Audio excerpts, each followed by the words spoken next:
जय श्री कृष्ण। श्री कृष्ण निरंतर व्यक्ति को कर्म करने के प्रति सचेत करते हैं और कर्म में कई लोगों के मन में ये संशय उत्पन्न हो गया था कि कर्म भी दोष युक्त हो सकते हैं, तो उन्होंने उसका निराकरण भी कल के श्लोक में किया कि संसार में दोष युक्त समझ करके भी हमने कर्मों को छोड़ना नहीं, हमें निरंतर कर्म करना है। और इसी बात को वो बार बार दोहराते हैं और उनका ये अध्याय 18वां अध्याय तो पूरी तरह से जो पीछे कहे गए कथनों का पुनरावृत्ति ही है। और बार बार वो यही कहते हैं कि चाहे जो तुम्हारा अपना स्वाभाविक कर्म है और वह कर्म दोष युक्त भी क्यों ना हो, तब भी तुमने उसको छोड़ना नहीं। और इसके उन्होंने कई उदाहरणों के माध्यम से उन्होंने कल स्पष्टि की कि तुम जो भोजन खाते हो उसमें भी दोष है। मछली तुम चलते हो, तुम्हारे चलने में अनेकों कीड़े मकोड़े का नाश होता है, वो भी दोष है। तो दोष तो हर कार्य में होगा ही, इसलिए दोष समझ करके भी तुमने कार्य को नहीं करना। तुम कार्य करो पर कार्य के प्रति लगाव मत करो। और उसी का वर्णन वो आज के श्लोक में करते हैं। असक्त बुद्धि सर्वत्र जित आत्मा विगत स्पृहा निष्कर्मे सिद्धिम पराम संन्यासेन अधिगच्छति। तुमने अगर उस परम पद को प्राप्त करना है, उस परमात्मा से अपना संपर्क स्थापित करना है, उस परमात्मा के भक्ति को पाना है, तो तुम्हें क्या करना है? तो तुम्हें करना है कि वे जिनकी बुद्धि सदैव प्रत्येक स्थान पर अनासक्त रहती है, आप कुछ भी काम करो, आप ये सोच करके करो ये काम उस परमात्मा द्वारा प्रदत्त काम है, अर्थात काम करना है, आसक्त नहीं होना। यही पूरी गीता का संदेश है, यही पूरी गीता का उपदेश है। और जिन्होंने अपने मन को वश में कर लिया, जो वैराग्य के अभ्यास के द्वारा अपनी इच्छाओं से मुक्त हो जाते हैं, वे कर्म से मुक्ति को प्राप्त करके सिद्धि को प्राप्त करते हैं। अर्थात आप काम कर रहे हो, आपने सभी इच्छाओं को त्याग दिया है, आप पूरी तरह से वैराग्य से युक्त हो गए हो और कामनाओं से मुक्त हो गए हो, तो समझ लो आपके लिए मुक्ति का द्वार खुल चुका है। तो ये जो अंतिम अध्याय में श्री कृष्ण ने पहले के सिद्धांतों को केवल दोहराया है, इस अध्याय में वह अर्जुन को समझाया है कि केवल जीवन के कर्तव्य से विमुख होना ना तो संन्यास है और ना ही त्याग है। तुम्हारा कर्तव्य क्या है? युद्ध करना। और अगर तुम युद्ध से मुख मोड़ लोगे तो ये तुम्हारा त्याग नहीं कहलाएगा और ना ही तुम्हारा संन्यास कहलाएगा। अब वे अकर्मण्यता अर्थात कर्म ना करना की अवस्था और नैष्कर्म में सिद्धि का वर्णन करते हैं। वो कहता है कि जो तुम्हारा कर्तव्य है, उस कर्तव्य को से अगर तुम हट जाते हो तो उसको आप संन्यास नहीं कह सकते और ना ही उसको आप त्याग कह सकते हो। संसार के प्रवाह के बीच में रहते हुए घटनाओं और परिणामों से अगर आप कोई संबंध नहीं रखते और अपना ध्यान एकमात्र कर्तव्य पालन में लगाते हैं, तो वही आपका सबसे बड़ा धर्म है।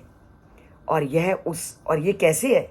आप कर्तव्य कर रहे हो और कर्तव्य पालन में अनेक घटनाओं का आपको सामना करना पड़ रहा है, अनेक परिणामों का अगर आप पर प्रभाव नहीं पड़ रहा तो आप क्या हो, तब आपका जीवन सफल माना जाएगा, तब आपका किया गया कार्य सफल होगा। इसको हम छोटे से उदाहरण से समझते हैं। जैसे पुल के नीचे नदी बह रही है, पुल के नीचे जो पानी बह रहा है वो एक ओर से प्रवेश करता है और दूसरी ओर से बह जाता है। पुल ना तो जल को प्राप्त करता है और ना ही उसको वितरक है अर्थात आगे ले जाता है।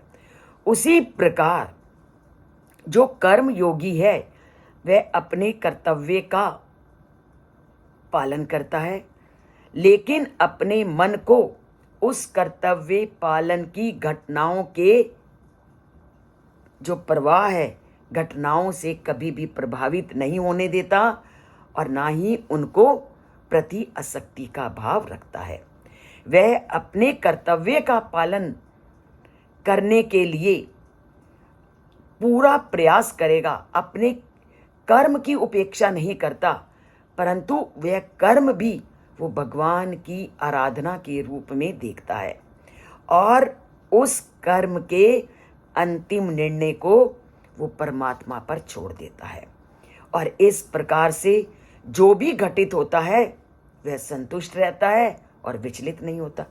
जब तुमने कर्म के प्रभाव का से तुम आप प्रभावित रहते हो और सब कुछ उस परमात्मा पर छोड़ देते हो तो कभी भी कर्म के मध्य आने वाले उतार चढ़ावों से तुम प्रभावित नहीं होते, तुम सदैव उससे विचलित नहीं होते, अविचलित अवस्था में आप रहते हो। इस विषय को हम एक छोटी सी कहानी के माध्यम से जानते हैं। एक व्यक्ति था, उसकी 2 पुत्रियां थी और उन दोनों पुत्रियों का उसने विवाह कर दिया। एक का विवाह उसने किसान के साथ किया और दूसरे का विवाह उसने ईंट के जो भट्ठे बनाते हैं उसके साथ किया। अब नेचुरली पिता है, अपने बेटियों के हालचाल भी पूछेगा और थोड़े दिनों के बाद वो अपनी बेटियों का हालचाल पूछता है कि बेटी तुम कैसे हो। सबसे पहले वह अपनी उस बेटी का हालचाल पूछता है जिसका विवाह उसने किसान के साथ किया। तो बेटी ने क्या कहा? बेटी ने कहा, पिताजी बहुत आर्थिक संकट है और परम पिता परमात्मा से आप प्रार्थना करो कि इस साल इतनी वर्षा हो कि हमारी खेती बहुत अच्छी हो और हम इस संकट से और इस तंगी से उबर पाएं। पिता ने रखा फोन और फोन को फिर दूसरी पुत्री को घुमाया। दूसरी पुत्री का भी हालचाल पहुंचा और दूसरी पुत्री क्या कहती है? दूसरी पुत्री कहती है, पिताजी इस बार भी आर्थिक संकट बहुत है और आप उस परम पिता परमात्मा से प्रार्थना करो कि इस वर्ष वर्षा ना हो, क्योंकि वर्षा नहीं होगी, सूर्य की तेज धूप निकलेगी तो हमारे ईंटों का उत्पादन बहुत अच्छा होगा। अब पिता ने दोनों पुत्रियों को एक दूसरे से विपरीत प्रार्थनाओं को सुना। एक पुत्री की प्रार्थना वर्षा होने की और दूसरी वर्षा ना होने की। इस दोनों प्रार्थनाओं को सुना और सोचा, क्या सोचा कि केवल भगवान ही जानता है क्या अच्छा है। हम में से कोई नहीं जानता हमारे लिए क्या अच्छा है, केवल वह परमात्मा जानता है कि क्या अच्छा है। इसलिए हे परम पिता परमात्मा, आप ही जानते हो क्या अच्छा है, इसलिए उसे जो अच्छा लगे वही करे। इसलिए परमात्मा को जो अच्छा लगता है वो वही करे। भगवान की ऐसी इच्छाओं को स्वीकार करने से संसार में निरंतर घट रही चल रही घटनाओं की धारा में मग्न होने के पश्चात भी हमारे भीतर कर्म फलों के प्रति आसक्ति होगी। जब हम ये मान लेते हैं कि केवल भगवान ही जानता है कि किसके लिए क्या अच्छा है, इस भावना को जिस दिन हम जान लेते हैं उस दिन कर्म फलों के प्रति अपने आप आसक्ति उत्पन्न हो जाएगी। और यही विरक्ति को उत्पन्न करना, यही आसक्ति को दूर करना हमारा परम कर्तव्य है। और इसी विरक्ति को उत्पन्न करने के लिए, इसी आसक्ति मनुष्य के मन में स्थान ना प्राप्त कर ले, तो श्री कृष्ण बार बार कहते हैं कि कभी भी कर्म के बंधन में मत पड़ो और ना कभी कर्म से मुक्ति मांगो। कर्म करो, पर ऐसे कर्म करो कि उसके फल के प्रति तुम्हारा कभी लगाव ना हो सके। तो कर्म करना है, निरंतर करना है, चाहे कर्म दोषयुक्त हो तब भी करना है, परंतु क्या नहीं करना? लगाव नहीं करना। क्या नहीं लगानी? आसक्ति नहीं लगानी। और कर्म निरंतर करना है, कठिनाइयों के बावजूद कर्म हमेशा करना है। ना कर्मों से कभी हार माननी है, विकट परिस्थितियों में भी निरंतर कर्म करना है।